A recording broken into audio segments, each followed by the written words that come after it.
Sorry aunty. வெண்ணிலா இங்க வந்து உங்ககிட்ட மோசமா நடந்துகிட்டதுக்கு நான் மன்னிப்பு கேட்டுக்கிறேன். என்னால தானே உங்களுக்கு இந்த சிரமம். சீக்கிரமே இந்த பிரச்சனையை சரி பண்ணிடுவேன். இந்த ஒரு வாட்டி என்ன மன்னிச்சிருங்க. இனிமே இந்த மாதிரி நடக்காம நான் பாத்துக்கிறேன். உங்க மன்னிப்பெல்லாம் எங்களுக்கு தேவையில்லை. நாங்க அதை எதிர்பார்க்கவும் இல்ல. எங்களை இந்த ஊர்ல நிம்மதியா பொழைக்க விடுங்கன்னு தான் சொல்றேன். காவேரிக்கு முறையா விவாகரத்து கொடுத்துருங்கப்பா. எங்களுக்கு ஏதாவது உதவி பண்ணணும்னு நினைச்சா இத பண்ணுங்க. அவளும் பேசிக்கலாம்னு சொல்லிட்டா. நீங்க அந்த பொண்ணையும் வீட்டுல வச்சுக்கிட்டு காவேரியையும் முடிவெடுக்க விடாம பண்ணிக்கிட்டு இருக்கீங்க. இல்ல ஆண்டி, நான் வெண்ணிலாவை சீக்கிரமா வீட்டு விட்டு அனுப்பிடுவேன். அதுக்கான வேலையை தான் நான் பாத்துக்கிட்டு இருக்கேன். உங்க மாமாவை திண்டுக்கல்ல பார்த்து பேசி பையோட நான் கூட்டிட்டு வந்தது அதுக்காக தான். அவரும் சேர்ந்து தானப்பா டிவியில பேசினாரு. எல்லாரும் சேர்ந்து அவரை குழப்பிட்டாங்கம்மா. ஐயோ, நீங்க சரி பண்ணுங்க, சரி பண்ணாம போங்க. அது உங்க பிரச்சனை. எங்களை இதுல இழுக்காதீங்க. நீங்க காவேரி விட்டு விலகிட்டாலே எங்களுக்கு வெண்ணிலாவை பத்தி எல்லாம் யோசிக்கணுங்கிற அவசியமே இருக்காது. எங்களுக்கும் வெண்ணிலாவுக்கும் நேரடியா பிரச்சனை இருக்கா? இல்லையே, உங்களை வச்சுதானே அவ எங்களை அசிங்கப்படுத்துறா. என்ன ஒண்ணுமே பண்ணலடி.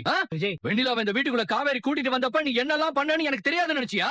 காவேரிய பழி வாங்கதான் இதெல்லாம் பண்ணான்னு நீ சொன்னேன்னு எனக்கு தெரியும். அவ்வளவு தூரம் ஓபன் ஸ்டேட்மெண்ட் கொடுத்த நீ இப்ப எதுவுமே பண்ணலன்னா நான் நம்பிடுவேனா? நிலாவோட மாமாவே தான் எல்லாத்தையும் ஒத்துக்கிட்டாரு. அதெல்லாம் இன்னும் அவர் உங்ககிட்ட சொல்லாம தான் இருக்காரா? எனக்கு எல்லாமே தெரியும்னு தெரிஞ்சும் இப்படி எதுவுமே தெரியாத மாதிரி சமாளிக்க பாக்குற. என்ன தைரியத்துல நீ துணிஞ்சு இப்படி போய் சொல்ற? இத பாருங்க, காவேரி இரிட்டேட் பண்ணணும் தான் வெண்ணிலாவை காவேரி மூலமா வர வச்சேன். நான் இப்ப கூட ஒத்துப்பேன். ஆனா உங்களை என்னைக்கும் அசிங்கப்படுத்தணும்னு நினைச்சதே இல்ல. Shut up! நீ பண்ண ஃப்ராட் அத்தனைக்கு லாஜிக் பேசிட்டு இருக்கியா? ஏதோ என்ன பிளாக்மெயில் பண்ற மாதிரி வெண்ணிலா இப்படி ஒரு விஷயத்தை பண்ணிட்டு இருக்காரு. இது உனக்கு தெரியவே தெரியாதா? சொல்லு, தெரியுமா தெரியாதா? விருப்பம் காவிரியோட வாடுறது தான் நான் கிளியரா சொல்லியும் நீங்க எல்லாரும் சேர்ந்து இப்படி ஒரு வேலையை பாக்குறீங்கன்னா இது என்ன கஷ்டப்படுத்தாதா? என்ன ரீசன் சொல்லிட்டு இருக்க நீ? ஒரு வார்த்தை என் வீட்டுல நின்னு நீ பேசுன